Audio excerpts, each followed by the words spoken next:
if those people don't document themselves enough, if they don't spend enough time creating videos, creating content, putting themselves out there, you're going to be the world's best kept secret, and nobody will know. So I think the idea of like what it means to be a team that produces creative it's becoming more acceptable. I don't know. I guess what it really is that we're fighting the stigma of like being a small team that can actually provide a solution that is on par with like a much bigger agency that has like tons of employees. And realistically, the only thing that a lot of clients are kind of saving themselves from is the idea of risk and how much risk they're entertaining by going with a smaller team versus a bigger team. And it's not a matter of like the effectiveness of the solution itself. It's just like, how safe do I feel in this team that is about to produce this new brand campaign, for example, and how much responsibility each person in that team is going to ultimately be a part of or take on, because you can maybe safely assume that there'll be less hiccups if there's more people who can kind of take care of anything that might happen on the fly. What do you prefer, like for yourself in creative process? Do you like working smaller team, alone, or bigger project, or bigger production? I think that the point of being alone is already just becoming too much when the responsibilities of having to grow an agency by itself. It's already so much work to try to come up with new SOPs, with hiring talent, with finding clients, that I think I'm scaling past the point of just being the solopreneur, the freelancer that can kind of take on this solution, and instead finding a team that I can direct in a way where we can deliver work at a same capacity or a same level, without having to sacrifice, the business development portion or the business ownership portion that is required to lead the agency into a place where they can prosper. This is a tough one for me because I've been in all sorts of levels of production, I guess, from working in creative media from a teenager to where I am now in my late 30s. It's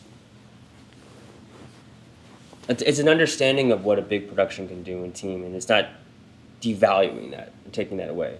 I think where I have a bit of a problem with at times is how much of that is just eye candy. Like how much of a big production is just a big production. And then you look at some things that are produced in a bedroom and win Grammys. Right. And you look at some things that are produced and they're put up on YouTube and it's just one person. You're like, wait, what? It's just this challenge of holding this tension between what does it mean to create something and what does that look like to bring it to its best quality.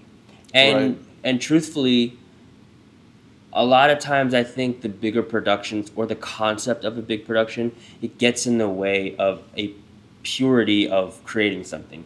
And this is where it gets, I guess you could say there's the big conflict, is that over time, people won't just do this because they love doing it. They need to get paid. Right. And once you start putting in financials in production, truthfully, everything changes. And that's not for good or bad. It just changes. And I think where I stand on it is, in my life, I need to have a balance. I need to know that I'm creating stuff because this is my profession. Mm-hmm. This is how I make money. This is how I feed my family. Right. Simultaneously, this is also just me being a teenager. I'm just being a kid. I'm just creating things because it's fun. Like I was thinking about it today, like the concept of just like grabbing a bunch of stuff and calling a friend and being like, "Do you want to record a podcast?" I'm not waiting for anybody. Right. And will this be at the quality of what you could see on ESPN? I don't care. Right. It doesn't necessarily need to. Right. Right. Because at the end, what's going to happen really is I'm going to take snippets from all these cameras and I'll make content at it. But in making the content, it will draw attention, hopefully. And in drawing attention, I really just want you to go listen to the audio. Right. Well, and to add to that, I would say that you're creating for yourself. Right. You know, which is the difference when you have a client situation where you have somebody else kind of coming in to try to, you know, have you kind of help them with their vision, is that you have to look at your time as more valuable. And it, because of the projects that you want to take on and that you want to do are so valuable, there's a rate that is a tied to essentially helping somebody else do something instead of you dedicating your time and effort to whatever it is that you want, right? Right. It's that exchange of, you know, value. It's like, all right, well, you know, you want to take time out of my day and my pursuits because you find whatever it is that I have to deliver so valuable and so interesting that I'll explore something with you, but you need to be aware that if I'm not going to be doing this for exploring my passions and sense of expression, I need to get paid to essentially create something that's entirely yours in order for me to sustain my life beyond the sustenance of my self-expression. Right. So, okay, I'm going to speak from the artist side, Yeah. more than the business side, at least in this portion. Let's just take Pocket Problems, the one I did with Andy Right. in the parking lot over here, right? Truthfully, I could have brought out a drone. I could have brought a gimbal. Right. I could have shot it more steady, brought a Steadicam operator, mic'd it completely different. Yeah. And the output of this project was I just wanted someone to look at it and giggle. Right. That's all I wanted them to do. And I wanted them to giggle, and then I also wanted them to turn to their friend or their family member and say, that's you. That is so you. Or, oh, that's me. That's totally me. That's all I wanted. I just wanted that idea, that feeling. And when you kind of create this end goal of what you want to try to pull out of an audience, then there's, well, how do I do it? And in trying to make it so big and massive, does all that stuff take away from that concept? I just want somebody to giggle. Mm-hmm. So could I have brought the drone in? And the truth is, production quality-wise, if somebody did it, there's nothing wrong with that. I just know I wanted to put something out and have it in return in the next day where I can look at it and see, let's see how people's reaction was. Yeah. And that also is a bad thing simultaneously in, I guess you could say, our creative world, that we've created this attention span that we need things to be so fast. But in defense, it's just how my brain works. It's a fast-paced ADD madness tornado going on in here. So for me, it's if I can get the ideas out fast. But then there's most times where, oh, these are a bunch of different ideas that if I just like take a month to put it together, I might be able to create something a little bit of a bigger scale here. And I'm just in an always process, right? So other creators will think of themselves as, I need to create per project. I think where I differ is that I'm just always in creative process. Mm-hmm, mm-hmm. So it doesn't necessarily matter what comes out. I just know I want to put something out because it makes me happy, makes me feel better as a person. Right? Now, getting paid for that to do is interesting because when people see your work specifically and they like it in the idea of marketing, you're like, wait, I'm just fucking around. Mm-hmm. But that has become a trend, too, of mm-hmm. how we tell stories on a consistent basis, from our stories to our reels to our posts, right? But then you get somebody that comes along and says, hey, I like that character. And then they'll say, I want to take that Pocket Problems person and I want to give them depth. I want to give them a three-dimensional world. Mm-hmm. Now we can create, you know what I mean? So, but that wouldn't exist, that conversation would exist unless we just put that out. Unless you put it out. Where did that desire for you to start creating and just consistently come from? I'm actually pretty socially awkward, mm-hmm. like in the world. I can go through a whole 2-hour podcast about that topic, but we won't. So creativity is just how I communicate, realistically. So it's this, I call it tapping on the glass. It's just this kind of teenager kid tapping on the glass. Like, does anyone... Hello, anyone mm-hmm. see me? Mm-hmm. So creating gives me a consistent, almost like this fabrication, this illusion in my own head that I'm connecting and communicating. Mm-hmm. And while I simultaneously know that it's not really connecting, but I also know that it can deeply connect. And that's where I'm like, okay, if someone can connect in this way and their life can be enhanced and changed, or even if it's just a giggle for the day, that, how do you put it, creatively turns me on.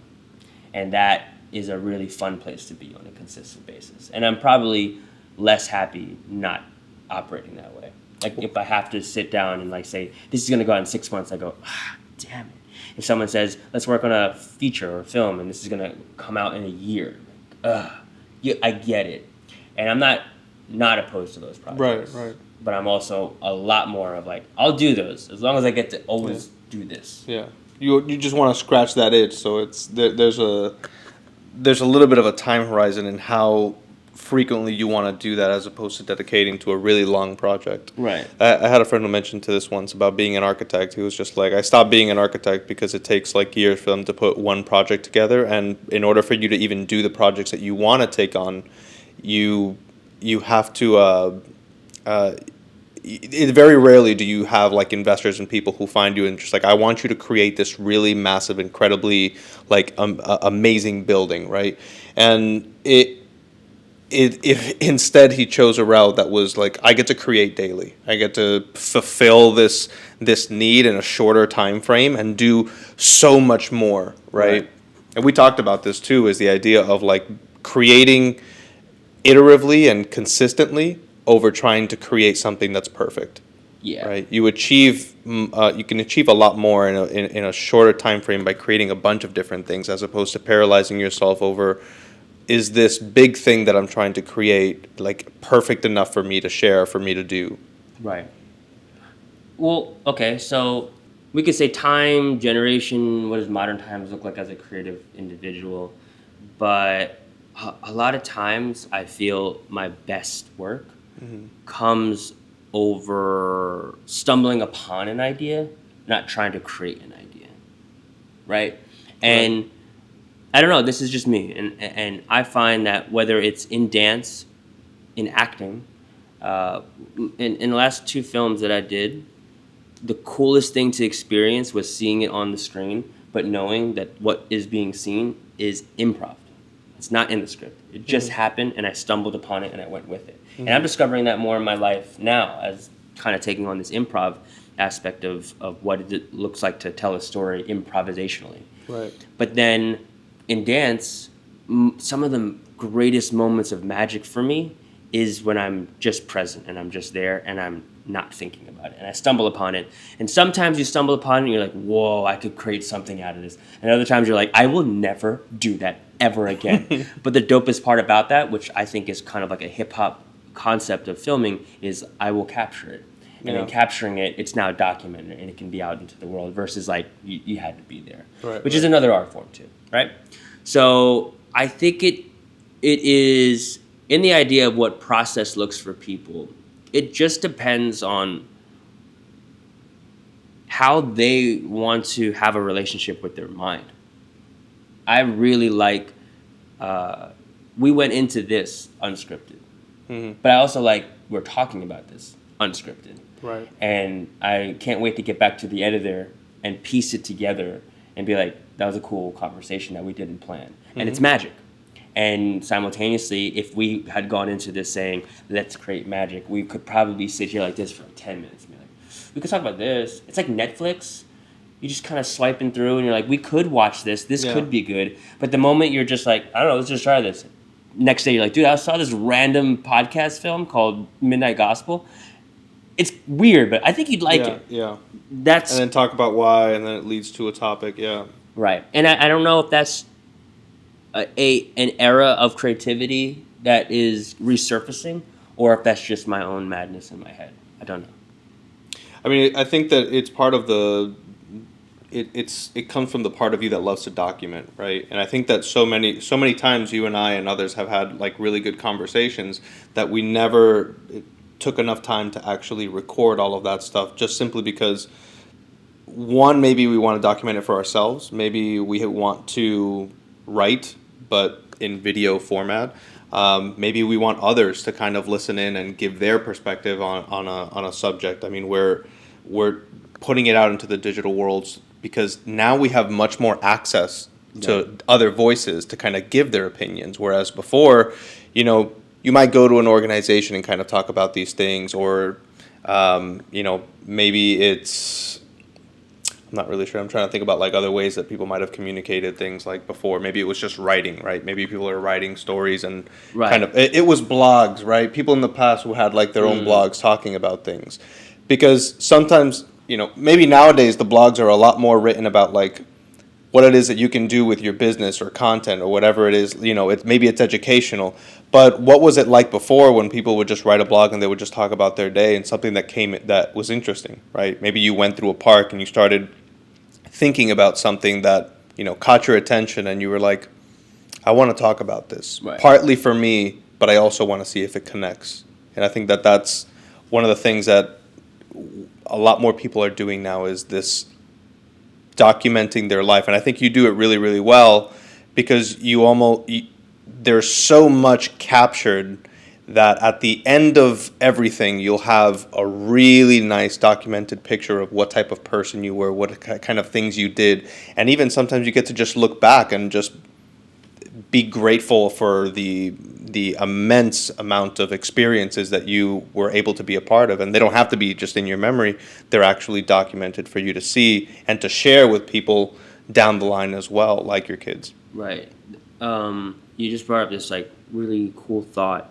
I guess you could say it is creative process, and the other part of it is like, okay, I consider it like a Van Gogh effect. Vincent Van Gogh, when he created his paintings, there was a part of him that understood that his work was not for the generation that he's a part of. Yeah. It was for someone else.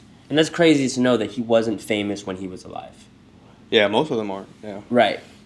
And they're mostly controversial at the time. Yeah. And at the time, they're just like, what the hell is this guy doing? And then you think of how many paintings were put out during the time that he was alive, and then someone pulls out, what is this? Yeah. So I thought about that when it comes to media. And if in a future apocalyptic time, people come across a hard drive of things and they're like, oh, there's this movie, there's this film, this came out on Netflix. What is Netflix, right? And then they'll come out. This is what I generally think. Someone will pull out this storage and say, have you seen this guy? Casey Neistat recorded every day he made a film.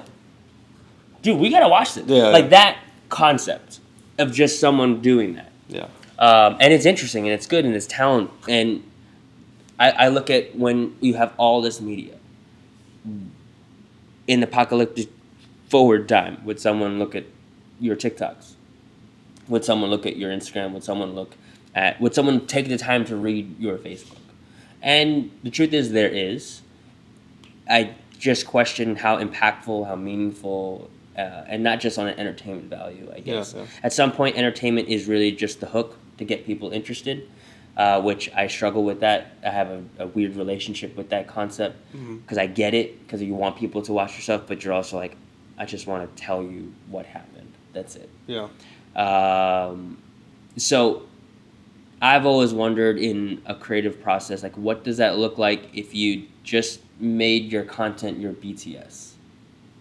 So I kind of center it from there. Everything that I put out, for the most part, is really just BTS. And then I hope that in the productions in their end product, you can see the production value that went into it.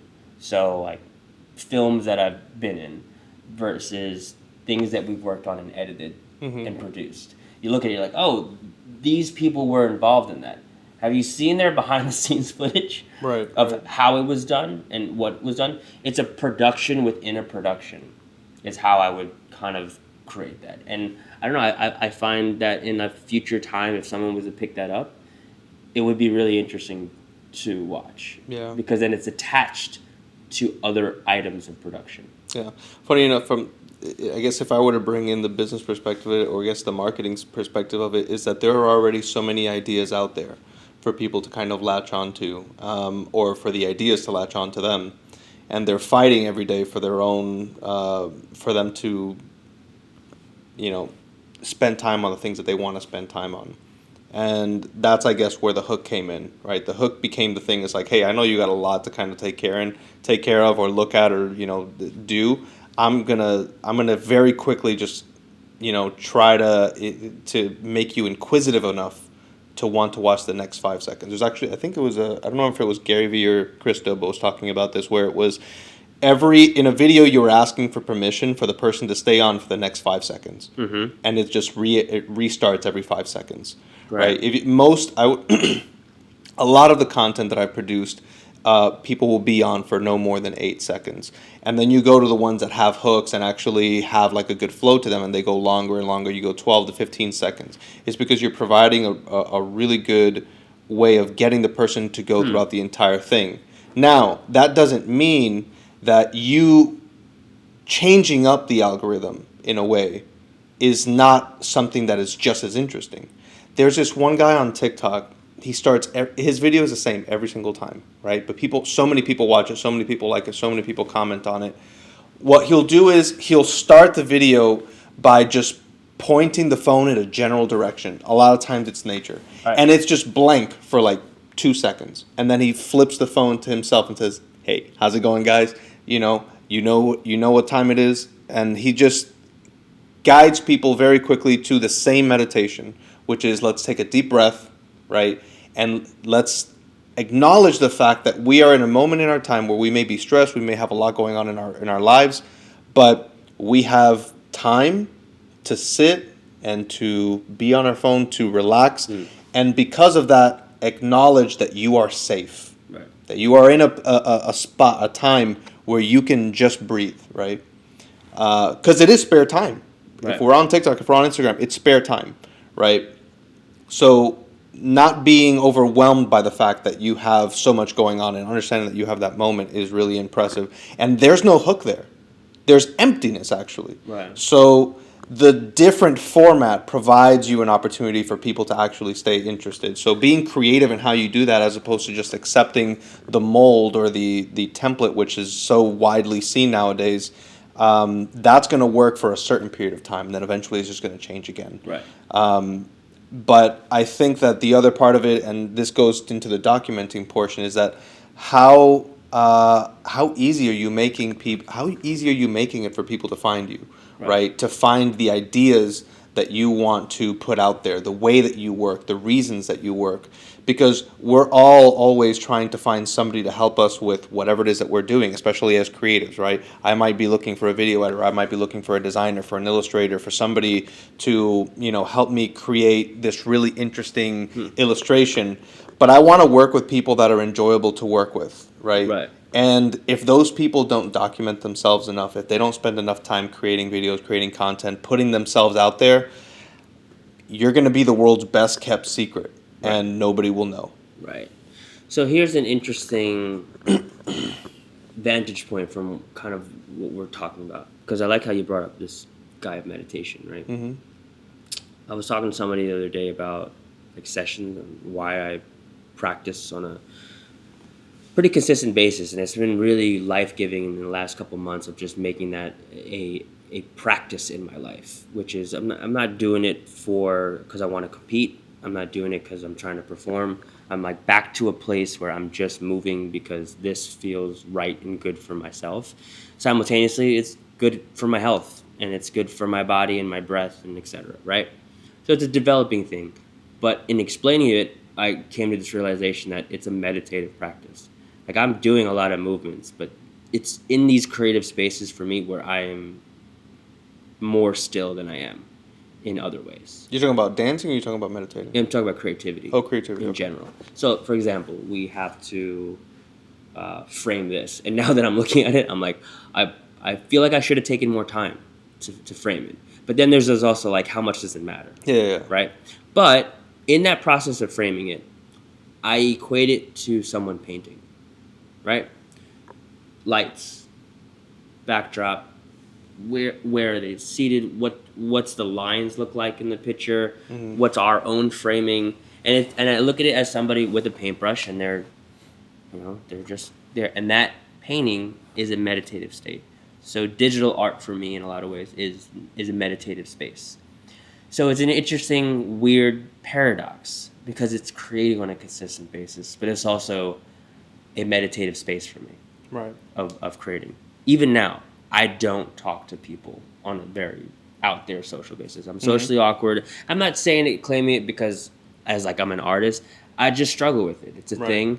I'm more of a performer than I am anything. So I like to be the person that is a center of attention. But the moment that you come and like shake my hand and talk to me, I'm like, yeah, what's your name?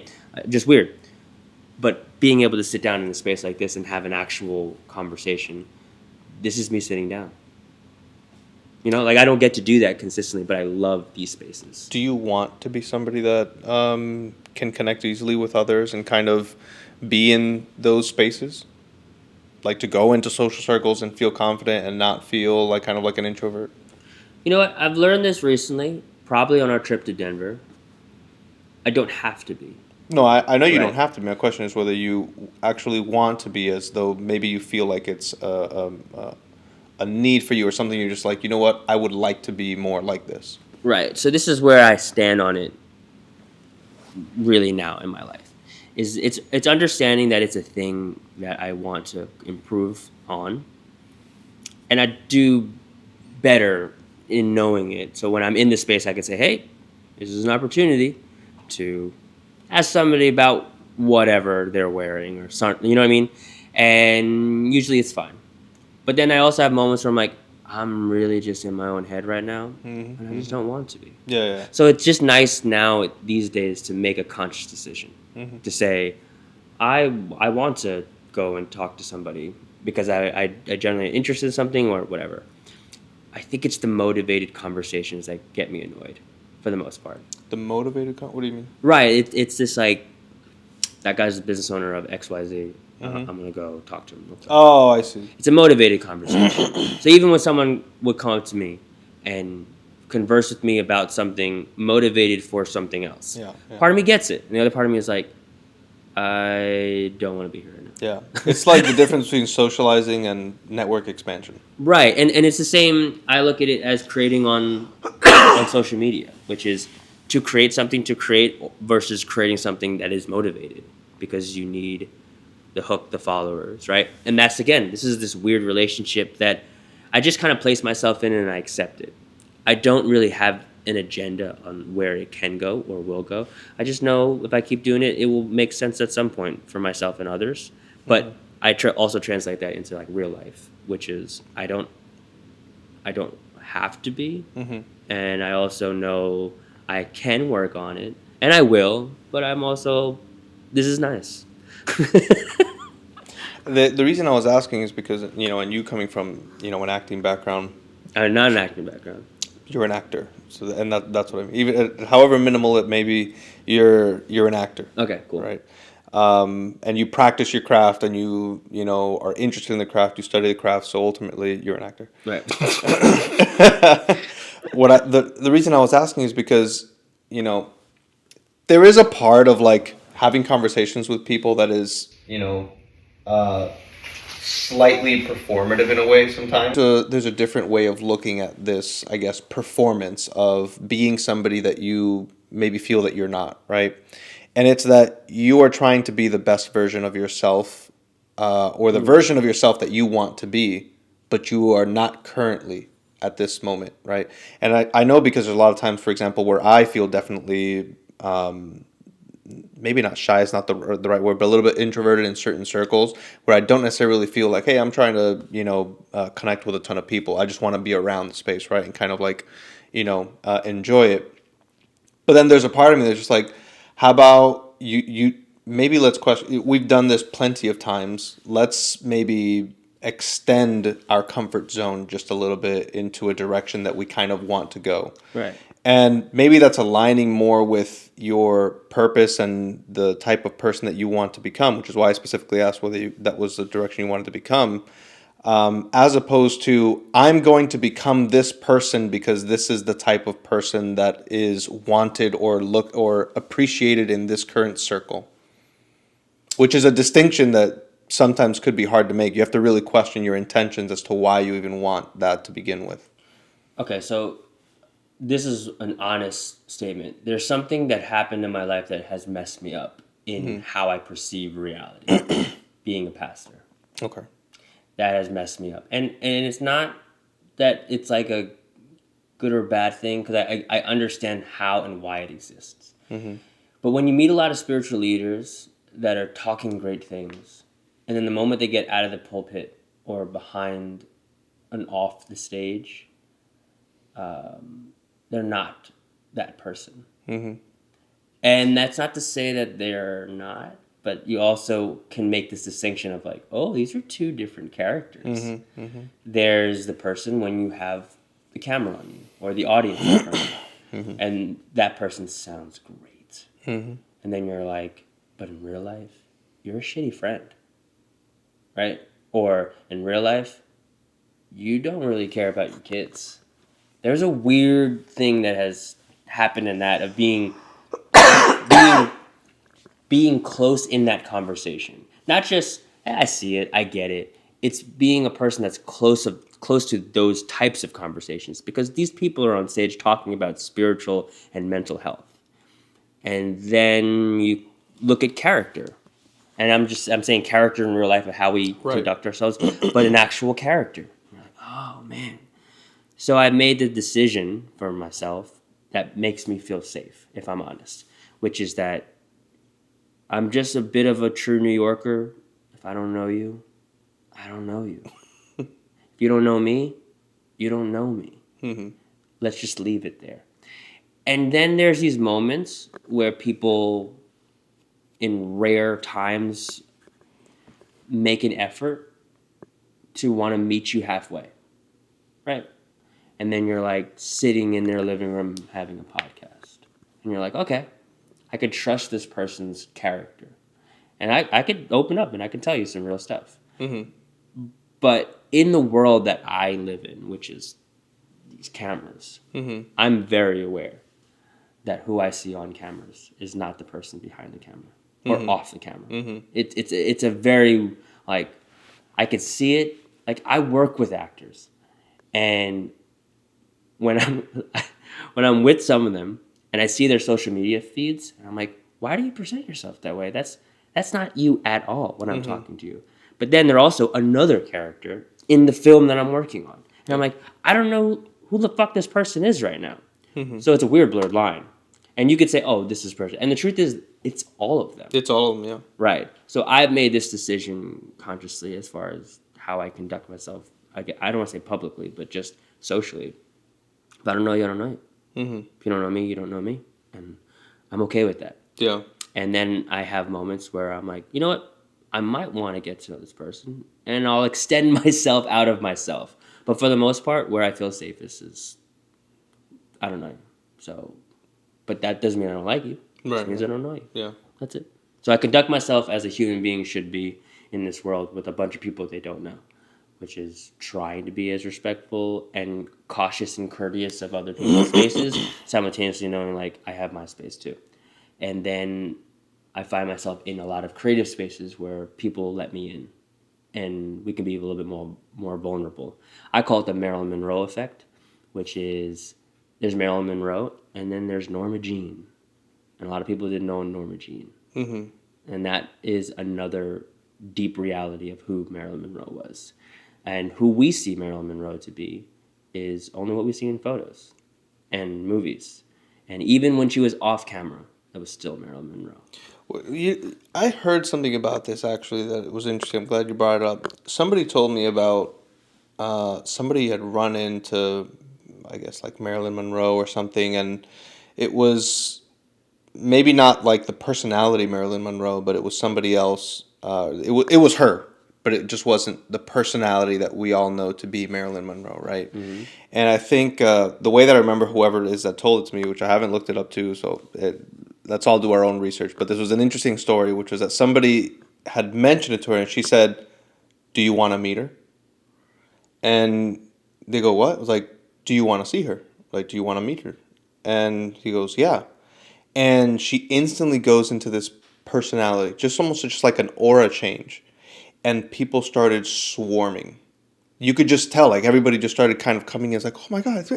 And it was like this person in this universe, in this place, just like changed this state of their being to a point where it affected everybody around them. Right. In a way where they were attracted, right?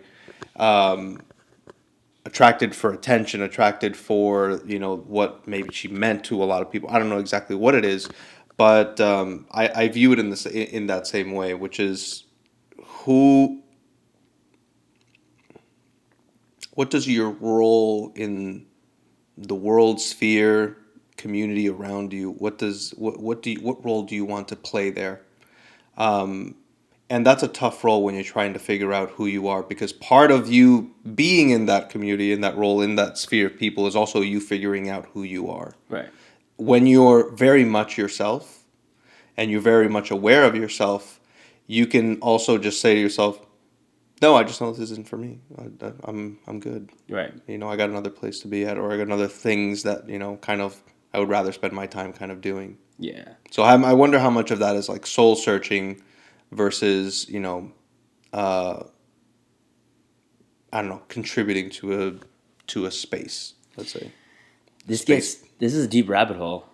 I don't know. We could go very deep, and Yeah. it'll be a 4-hour conversation with Yeah. plenty of tangents. I just want to respond to this because I feel like it's important to respond to. I mean, I hope you would, yeah. I have had this weird experience in my life with this shade person.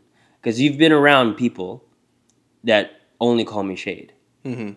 And I don't know how your response is to that, but I do know people will look at it and say, why are you calling him that?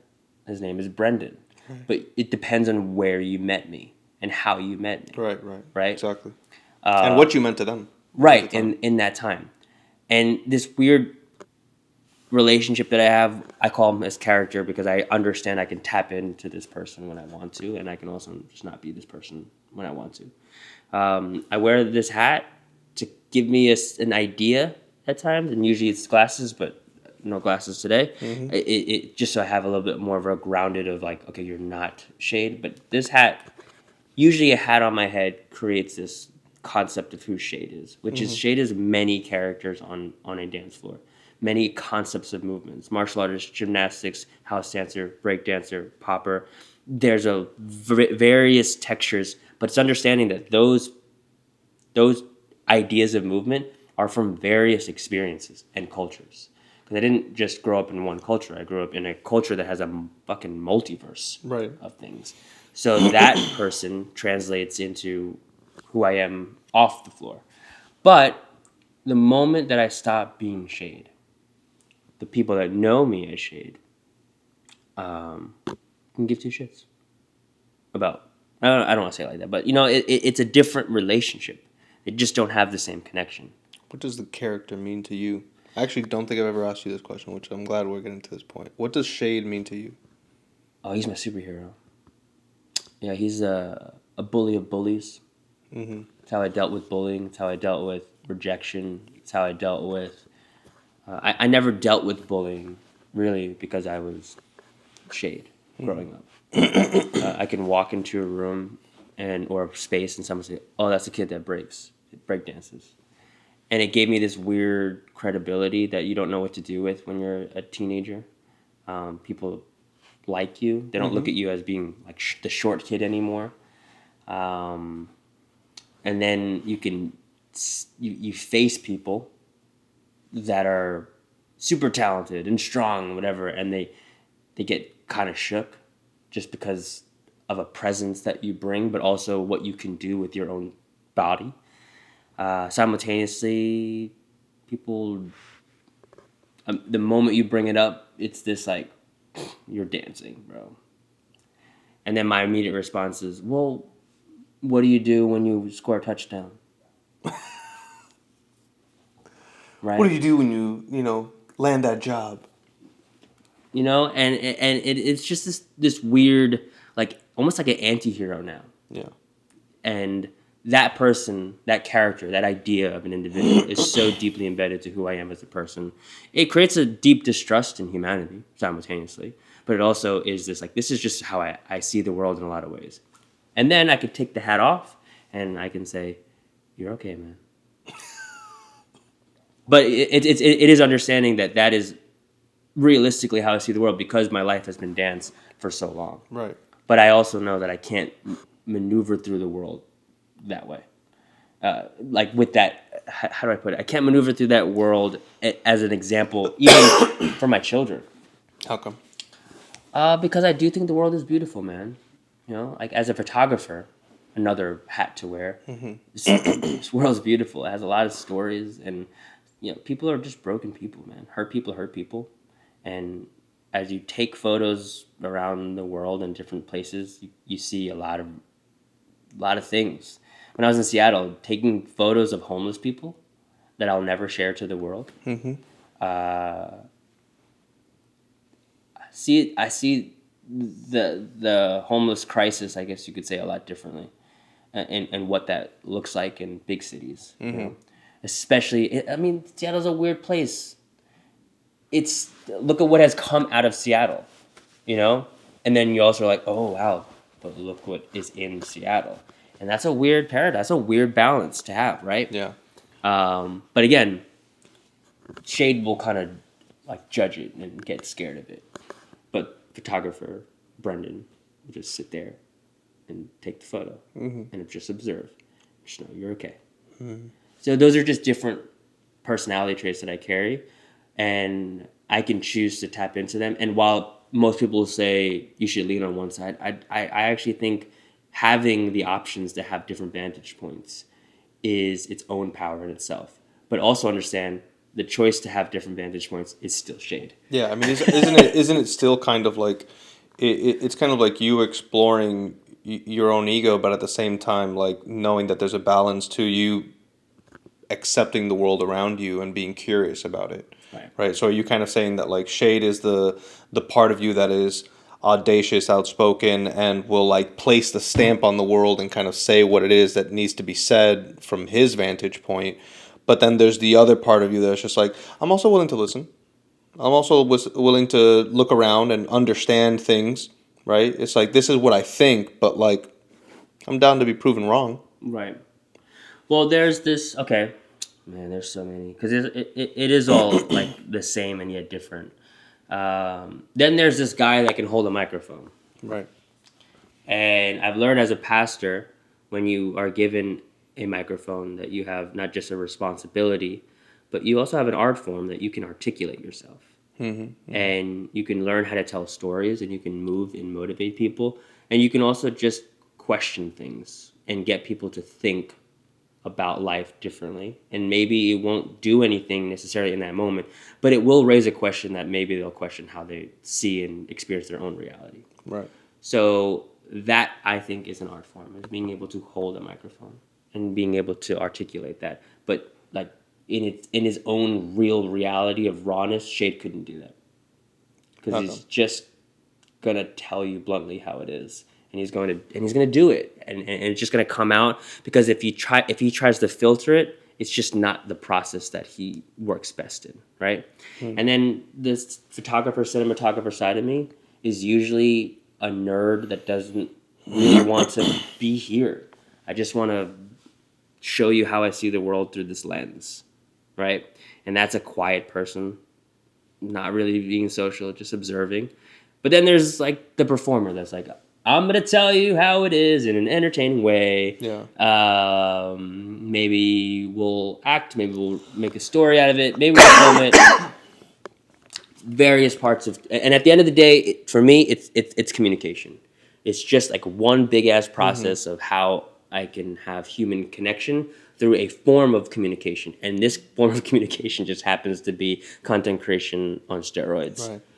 There's like a difference between the manifestation of the world around us and the observation of the world around us. Right. The manifestation is actually taking on its role. It's doing what is being explored, talked about, and done around the world, right? And maybe in that aspect, that's what Shade is for you. Right. Right. Shade is a manifestation of the world around you. But there's the other aspect of you that is observing the world around you, free of bias, opinions, prejudices, and anything, and just coming into like, hey, I want to see what all this is about, and I want to understand, and I want to give you an opportunity to tell your story, and hopefully I'll come in and maybe question some things that I don't fully understand because I want to understand the world. Right. And I want to understand you and I want to understand people. But there is also that part of the world or that part of the individual, which is I'm going to say what I think and what I do and what I observe of the world around us, right? Because those are the thoughts. And it's not and in this case, this is the person with the mic, it's not my responsibility to cater that message or to say it in a specific way as much as I'm going to say what I feel, what's happening, what's going on, and give the viewer an opportunity to understand and try to come to terms with what that person and what they have to say and what they're doing means to them, right? So it's an opportunity. They're at that point the observer, right, as opposed to the manifestation. They're taking in that sense of information and then deciding what to do with it. How do they feel about it? How does it make them? Do they feel like they are attached to it, connected to it? Does it mean anything for their future, for their past? Does it help them solve something in their own life? Or is it just straight up bonkers and just like, well, this guy's a fucking nut job, right? And then they don't do anything with it. But it's our ability to kind of sift through the ideas that we find either favorable or useful for our daily lives. Right. So I'm gonna reset this, but I do have a question to continuing. Coconut water. I never had coconut water. What? I know. I'm sorry. How have you? Do you like coconut water? I don't know. I don't know. I've never had it. All right. This is like the freshest coconut water you could actually get. This is from the farmer's market. In recent, okay, not in recent. Oh, I'm sorry. I'm trying to pay attention to what your reaction is going to be. This is great. I heard it's really good for you too. Yeah, it's really good. This is fantastic. Very hydrating. Yeah. So then you meet people and they're like, "Have you tried coconut water?" And you're like, "No." And like, "You need to try this from the farmer's market. This is your reality. This is your experience." And you're like, you're gonna find joy in me experiencing something that you like for the first time. Yeah. Right. So I look at that joy from the lens of what it means to travel.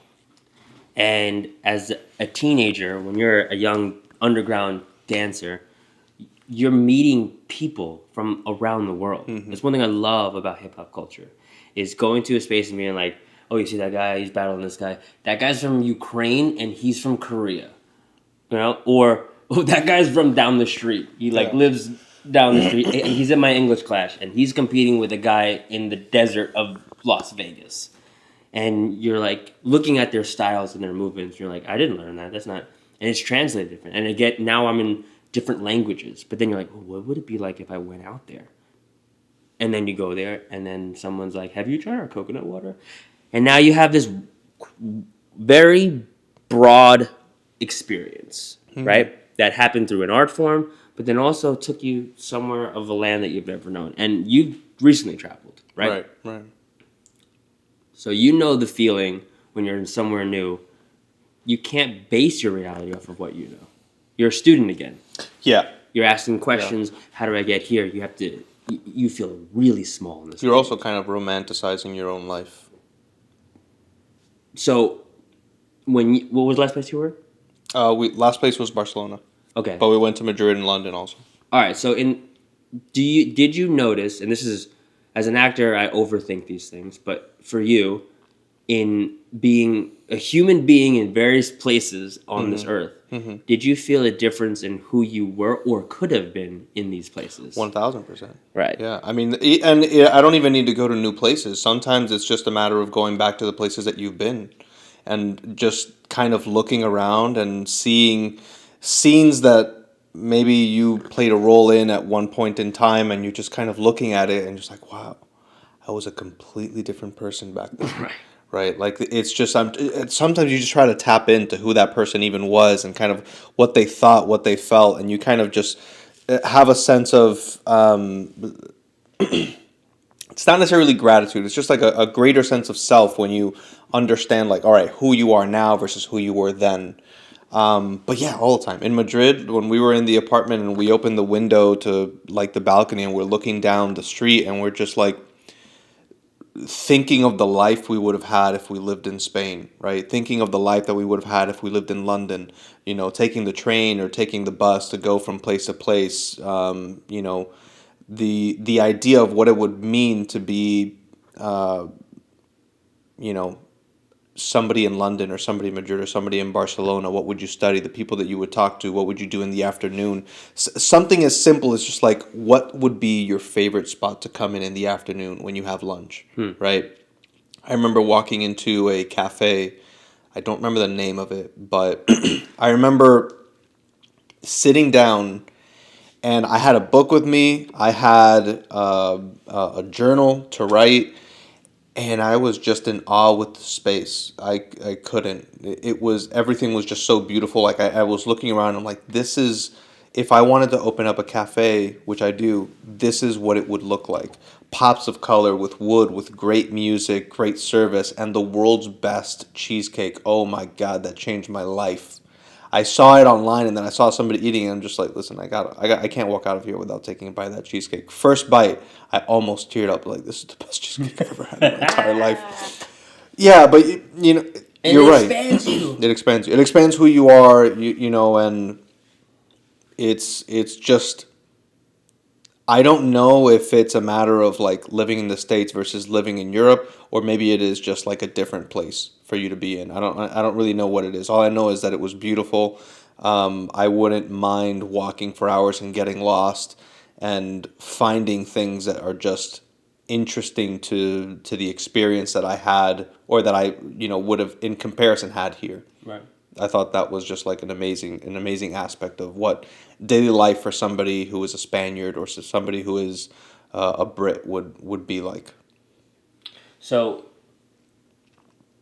I don't want to say mission because it's too big of a word, I think, too deep of a word, but my hope for whatever it is that I work on or do in this world is for people to explore the universe outside of themselves and the deep universe within themselves. Mm-hmm, mm-hmm. It just happens to be that my craft is storytelling, and in video and photography and acting. So all of those studies of those crafts are rooted to some sense of exploration within self and then also the world around you. So I hope whatever I can put out into the world, it's that experience that you're talking about. It is this, I saw this, or I went somewhere and I did this, and I realized there's another part of me. Or, man, that takes me back to like when I was like this, and I was a completely different person at that point. But if you were to talk to somebody from that era of your life, they would probably talk to you as if you were that person. Oh, 100%. Right. Yeah. And part of you is like, oh, what is it? What is it like to be that person? And then I have these moments where I walk through life and I go, I think Shade should sit down and not be in this space. Mm-hmm. And then I have a lot of moments where like, no, he's going to be the front man right now. And that is just, I guess you could say, the various characters that I realized, the multiverse of a reality that I have within myself. And I'm now questioning my own actual reality of like, how many other people have a multiverse? Are aware of their own multiverse. Yeah. I've had that. That happens a lot. I've talked with my wife about this because a lot of times I'll have conversations with different people, and she's caught it with me and like some of my best friends and people that I hang out with, where she'll be like, I'm from Dominican Republic, but sometimes I'm talking Spanish, and she's like, you change your Spanish when you're hanging out with like, this group of friends, for example, because they're from like Uruguay and Venezuela. So there's a lot more of there's an accent change. And she goes, yeah, you're kind of different when you're with these people. And I'm like, yeah, really? I'm like, oh, I can understand. When I was at Sawgrass, working at Sawgrass as a sales associate, I was surrounded by Peruvians, and I was a little bit more Peruvian. Mm-hmm. When I'm surrounded by Dominicans, bro, that Dominican comes out like bursting through the door. That's my shade. Is the Dominican groups. When I'm around the Dominicans that like I can vibe with, and I at first it's just like, am I being fake? Like that was the first question. It's like, am I being fake by like being this way with being different for every other person. And I don't look at it that way. I think I look at it the same way that you do, in a way where it's just that there's so much to what it is to be me. Mm-hmm. And these different people draw out a different part of me, Right. You can't go to the club with everybody. Right. Some people are not club people. You're not going to have a good time with people who are not club people at the club. Right. You're also not going to have a great podcast with people who are not podcast people, are not deep thought people. Sometimes, maybe it depends on what kind of podcast you're trying to create. But there's just certain vibes that you align with, and I can align with a lot of different ones. And it doesn't. I no longer look at it as me being fake or accommodating in any way, as much as there's just a part of me that enjoys the role that I get to play in this space that feeds a part of me. Right. Because if it didn't feed anything, I wouldn't be there. Right.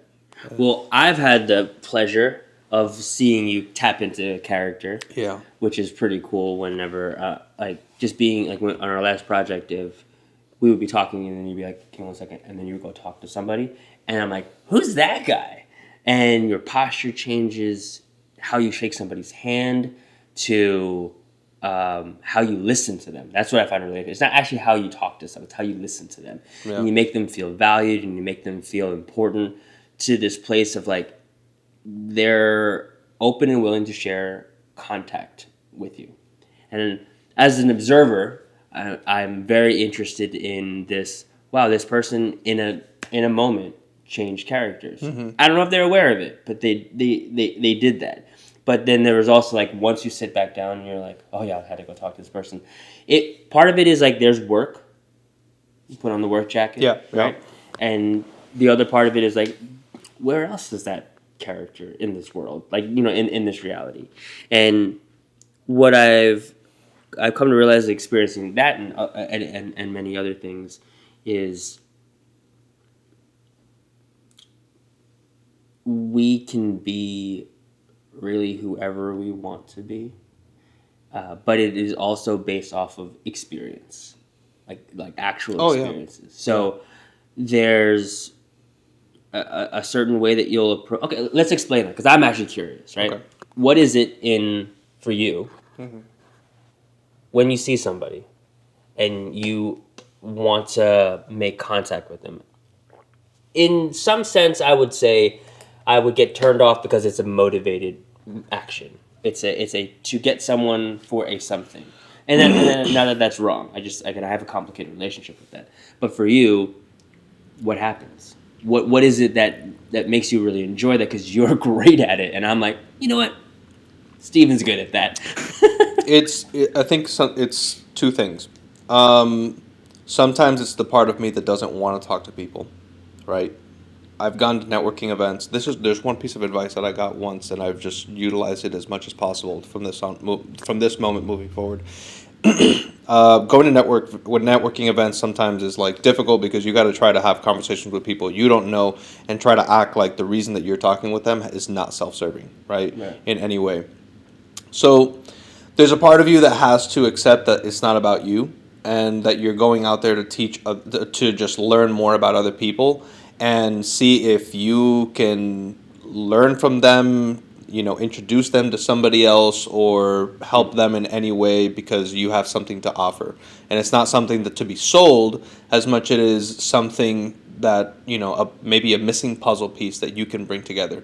And you have to look at that as a moment to be excited to be able to help somebody else. Right. That's one thing. Now, the rule that I kind of set for myself is that because I don't already feel comfortable talking to a bunch of people, I have to set a goal for myself. So I'll go into a place and I'll say, I need to talk to at least 3 people tonight. That's my goal. If I can get past 3 people, then it's fine. I don't need to concern myself with meeting everybody in this room. It's not a chore. And here's the good thing, is that when you go into a place where everybody knows everybody, but you barely know any of them, you can come in, talk to somebody, have a conversation with them, and you can be honest with them and say, hey, listen, I have a goal of trying to meet 3 new people today. who do you think is the next person that I should talk to? Based on the conversation you and I just had, who is it that you think would be a great person for me to talk to? Two things happen there. There's no awkward, like, hey, I'm going to go now, to go grab a bite to eat, but just because I'm kind of done with this conversation or whatever it may be. Instead, you're providing them with an opportunity just like, you should really meet this person, right? It's they're a part of your experience at that place. So it kind of takes the weight off of that whole situation for you and for them, right? Of like, we're not going to have this awkward separation. That's one thing. The other completely different part of it is that I'm always interested in people who are interested in doing something that is just... Actually, let me see how I'm going to answer this question because I actually don't know. By the way, I love this experience right now. Yeah. Part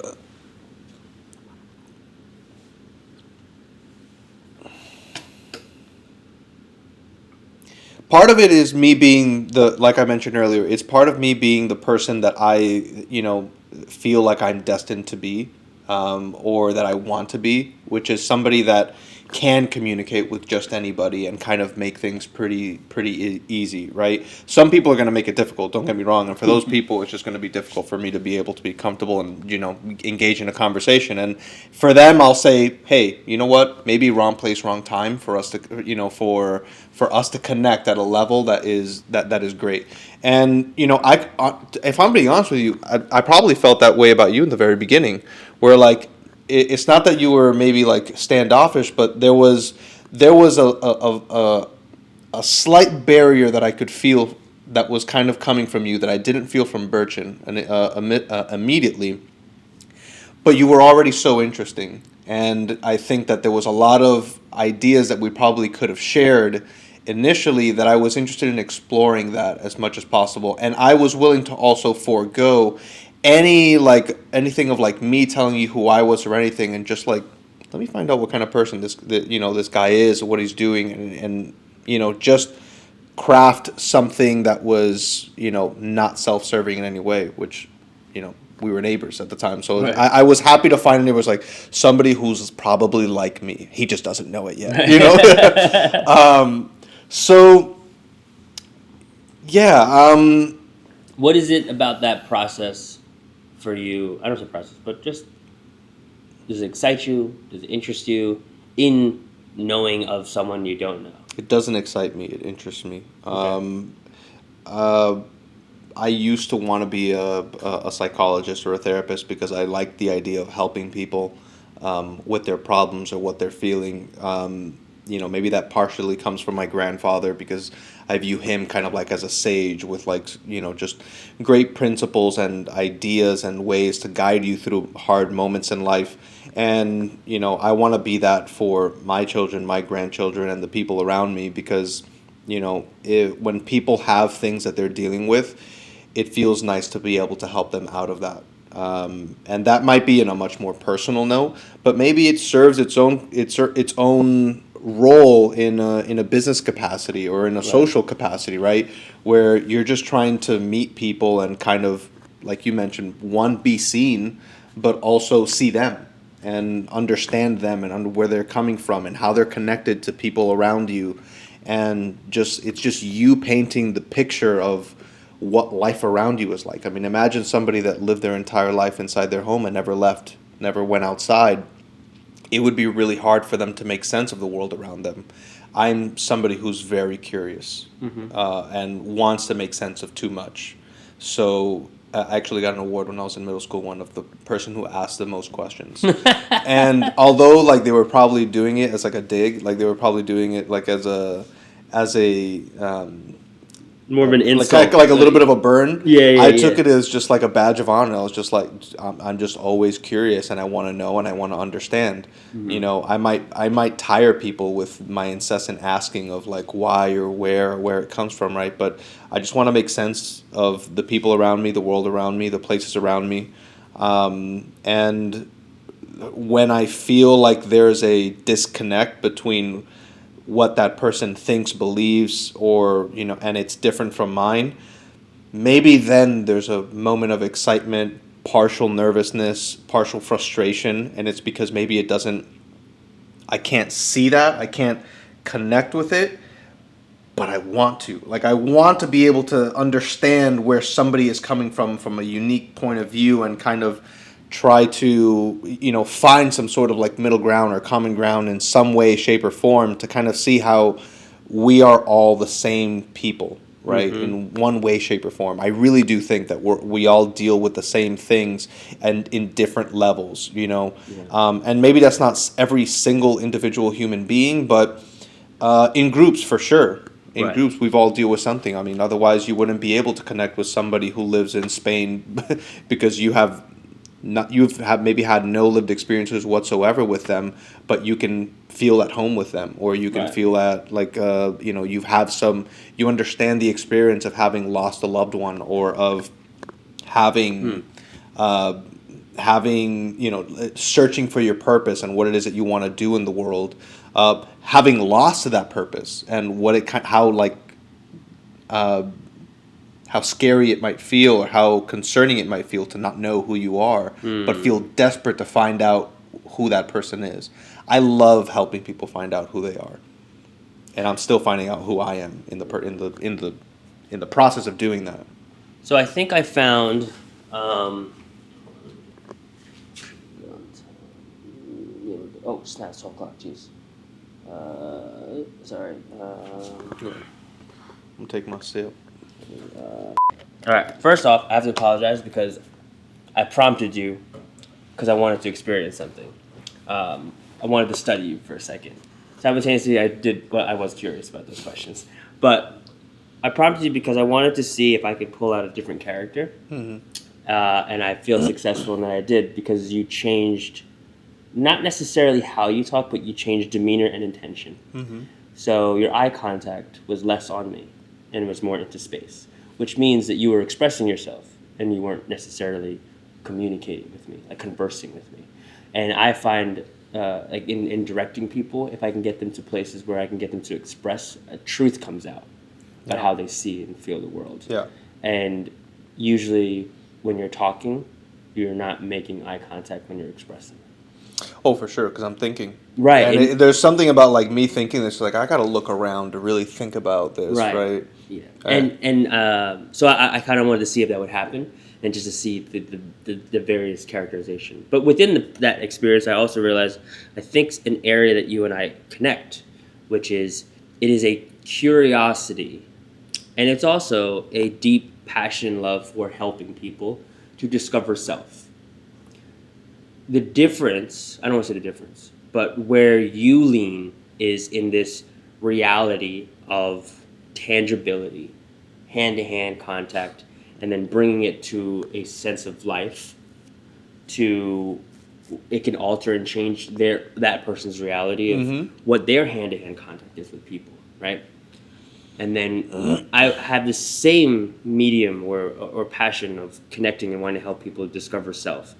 It just happens in universal thoughts, which for me in dance is a universal language. Like, I don't need to speak your language. You just need to see the movements, and you get an idea or a feeling of how this person may think, feel, or operate in this world. And now we connect on this universal level.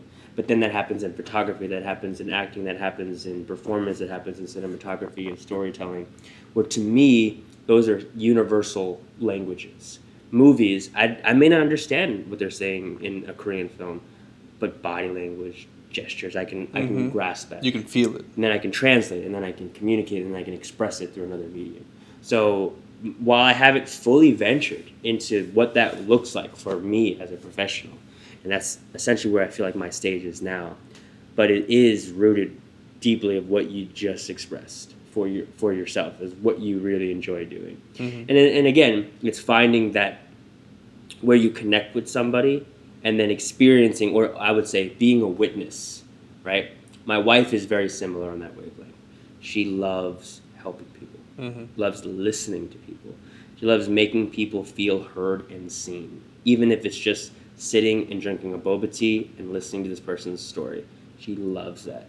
But her way of doing it is through this creating space to be in a space with somebody. So it's this, could I design a room and make it feel at home so that you and me could sit down and drink boba tea together and I can listen to your story, and it's another experience, but it's the same or similar intention of wanting to help people. And I find when I'm around people that get that aspect, and then we can kind of maneuver and work together in our superpower ways, we go back to the creative process. Like, oh, what's possible now on a small production or on a bigger production? Okay. I'm gonna ask. Have you heard this thing that's the person you are today is the person that you needed when you were a child? I have a problem with that statement, but I think I've heard it before. Yeah. If that is, let's assume that statement was true. Yeah. What is it that you're doing for your past self now? Who are you for your past self now?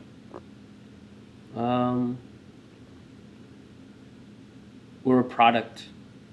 I say we because there's a lot of, but we're a product of our experiences. It validates, as an adopted child, there's things that you go through and you experience and you question and you wonder, why me? Why not me? And then you come out on this other side of, well, maybe it's not maybe my life experience is not about identifying with anything. It's just, what does that look like to be a human being? And maybe that's identifying with various aspects of who you are. But that result is just a product of how I grew up, how I saw the world. And I think the various characters that can be expressed by an individual is exactly that as we get older. I am because my father, X, Y, Z, yada, yada, yada. Or I grew up speaking Spanish in New York. So it sounds like this versus it sounding like that. Right. Just a product of an experience. But all of our experiences are valid because we're not in control of them, most of them. Like, we're not in control of where we were born, what time, where, who. All that to me is interesting as a human experience, and it's all valid. And sometimes you get someone that has all the resources in the world and they do nothing, and then you get people that are like, wow, you had nothing, and this is what you've become. And then you also get people that are like, man, nothing's really changed. But at the same time, you're my best friend. And, I'll never not be in your life. And it doesn't matter how much you succeed. And all those parts are valid, I think. Yeah, I agree. It just made me think, like, when you mentioned the whole part, I mentioned it, but you repeated it as part of being seen and kind of like why we do that. And it popped in my mind. I was like, maybe it's because before I didn't necessarily feel like I was seen when I was a young child. So I'm like, okay. Well, we definitely all have that at some capacity. For sure. And we express that later on in our life to some degree. Most of our professions are based off of that. Yeah. Or I'm an advocate for cancer research because my XYZ family member passed from cancer. Yeah. And that has become your vocation and dedication. But again, that's an experience that gives you certain validation. And at the end, I'll speak from the pastor lens, which is there's only one thing in this world that we're connected to: shared brokenness. It's the only thing all of us have in common. Yeah, I agree with that. And I actually will say that's part of the curiosity, I guess, on my part, is understanding why somebody is a certain way now and what part of themselves kind of like had to go through something to kind of feel that. Yeah. You know who the hardest people for me to connect with are? The ones who won't accept that there was a part of them that was broken, and it's a matter of like kind of hiding them. Just like they want to hide that portion of them, or it's almost just like, that doesn't matter. And that's the part of me, like when I have conversations with people like that, I'm just like, I understand how that might not serve you, right? It might not serve you to feel broken, or to acknowledge your brokenness, but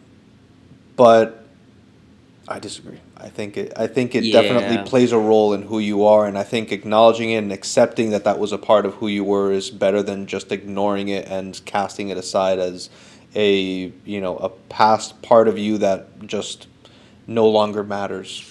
My role in the world, I would say, is that I'm not here to fix you. I'm just here to remind you that who you are is just who you are. And that's cool. It's okay. And a lot of us walk through life trying to be someone we're not because we're afraid of who we are or ashamed of who we are. And then you have these weird moments where someone that looks like you, someone that sounds like you, or has been through what you've been through, is at this weird place of success, or they've done something really cool, or for some reason you admire them and you're like, wow, I see myself in them. And then you have like this validation of self, and maybe things change. And I think that's where actors succeed in a lot of ways, is they play the role of compassion throughout their careers. They are just being compassionate and trying to literally walk in somebody else's shoes. And then other people see that performance and they get moved by it. And that's why the performance of any storyteller is a moving experience. It can adjust how we conduct ourselves in this world.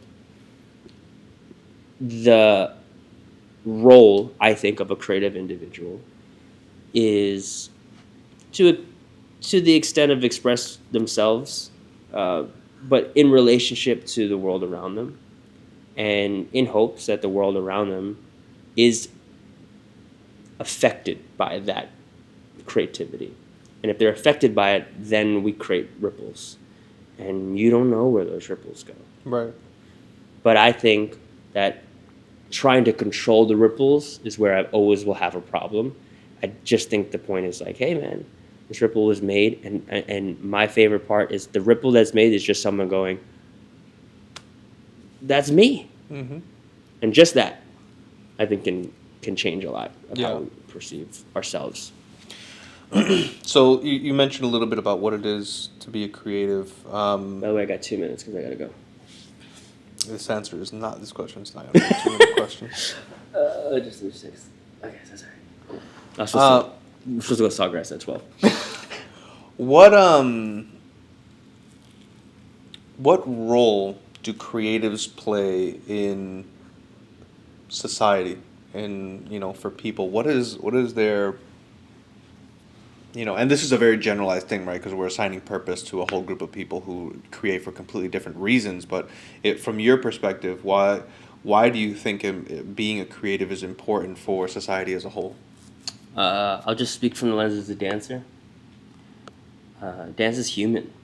We look at dance as you have to be artistic and rhythmic. But there's a lot of different perspectives of what it means to be a creative movement artist, a dancer. You go to various cultures, you go to various places in the world, and then you look at their history, and you go through this kind of experience of, well, what did your people do to tell stories? And at some point, dance comes up. And there was this campfire experience, and somebody was, how was the day? And they're telling their story of the day, and as they're telling about the story of the day, then they have to and then the bear came, and they start to act out the bear, and right? And then there's this storytelling experience, and oftentimes it comes out to this bigger explosion that is like, dance? Right? And now there's other people like, I want to learn that dance. And then they start doing the dance together. And then they're expressing a moment that happened in time. Now, going back to what that is as a creative individual, to be creative is just to be human. Just what we do. We problem solve. We're in spaces. We don't know what to do. We figure it out creatively. One of the greatest things I've ever, I think, added to my creative process is not to think outside of the box. Is to put yourself in the box and creatively get yourself out of the box. And that is how you think outside the box. Very interesting. Right? I've never heard from that perspective. It is to operate of what has been done, but also to realize what has been done is also an extension of them getting out of a prior box. everything is an evolution of thought, an evolution and of the creative process. So, but that in itself is to be creative. You may not be a painter, but you could be somebody of a mathematician mind. You could be somebody that is good with words and articulate, and you can learn how to craft that and to express that. That's a creative process in itself. But we as human beings look at, there's how we make money, and then there's being an artist. And I don't look at it that way. I look at it as, to be human is to be creative. I'm talking to my kid, he's not listening. He's not listening. I have to think of another way and get creative for them to listen and understand how we can communicate as parent and child. And that might be in its very minute way, but it's also a very big experience for a kid and for a parent. But now we put that into, what does that look like to get really good at it? Well, now you have craft. And now we create a craft to get good at something, to get better at it. And then someone comes along and says, I like what you do. I'm willing to pay you to do that. And now we have professional creatives in various ideas of what that is. But no matter where I go and what I can do, I can act, I can write, I can film, I can photograph. I could do all sorts of things in my own multiverse of my spirit, but it all comes back to that circle of fire. That circle of sitting around the campfire and being like, Daddy, what did you do today? Or what happened? And we just tell the story of the day. To be a storyteller is to be human. And that's what we've done, and that's how we survived. And whether you agree or disagree, it's also how we're going to keep going. I just realized something. The reason that businesses employ creatives is because creatives add feeling to fact. Businesses are about numbers, they're about facts, they're about making things work, right? It's a I don't remember which one is the rational one, the left brain or right brain. I think it's the right brain, but I could be wrong. But it's adding feeling and emotion and connectedness to something that is, for the most part, all matter of fact. What role does flow from Progressive play in, helping people in a time of need with their car insurance claim or with a crash that they had? What role does she play? Other than being allowing you to connect a sense of being or a sense of self with this business to begin with. I mean, if you look at the advertisements, that's what it is. Flo is personable, approachable, and you can connect with her, but you can't connect with the other two insurance companies, the two guys in suits, right? They're kind of lame. They kind of just don't have a sense of personality. It's more about like getting customers. And I think that's what now that I'm coming to terms with that, that's what it means to be a creative and why storytelling is so important. Because storytelling is adding metaphors and, ways of decrypting the life around us or the facts around us into a way that makes sense, right? We can talk for hours on end trying to make sense of something, and until you say it in a certain way, with a certain words and a certain phrase relating to a certain thing that I did or that I was going through or that somebody else was going through, it's not until then that I have the eureka. That's the moment that I was looking for. Right. That's what I needed to really understand, right? And it's why we say you don't know until you know. Right? You can think you know, but there are times where I have known where I learned that one thing 5 times because I had to experience it in a different way for me to be like, oh, now I understand what that person meant at the time or what this meant at that time to me or whatever it was. Sometimes people are not ready for a lesson, and we use storytelling and creativity to make it more digestible, to make it easier to understand or to feel or to take in. Right. And just to close this riff that we're on, what you discovered in this moment, or what I discovered in this moment, is because we're in a space together. And in this space, we're just kind of throwing shit on the wall. Seeing if it works. Right. And to me, that's just always being in creative process. Yeah. Always. And if I can live like that, I'm happy. Mm-hmm. And maybe it will take me to some cool things, like being in films or being on a stage or putting something out and getting a bunch of likes and views. But either way, I've come to this place that it's not that none of it matters. It all matters, but it's not what's going to get me up in the morning. Right. What's going to get me up in the morning is the most important thing. And to get up in the morning and feel good about your life is, for me, is to just be in creative process. And I feel very fortunate to have made that adjustment in my life and that shift and bump into some really cool people and then simultaneously make money with those people and then also create some cool shit with people that makes people cry. Right. And makes them laugh. And We that make presidents cry. That's what we do. man, let me tell you. That experience is all I need in my life. Where it goes from there, I have the full understanding it is not my responsibility to know, and nor do I want to. Just am gonna keep going and then be like, dude, remember when we had that conversation in your living room? And then 10 years later, this happened. I don't know. And that's kind of the magic, I think, of that's the spirituality of creativity, in my opinion. You're not in control of it. Yeah. That's it. It's great talking to you, man. Good stuff. So, can I leave my gear here? I was actually going to ask you if you could.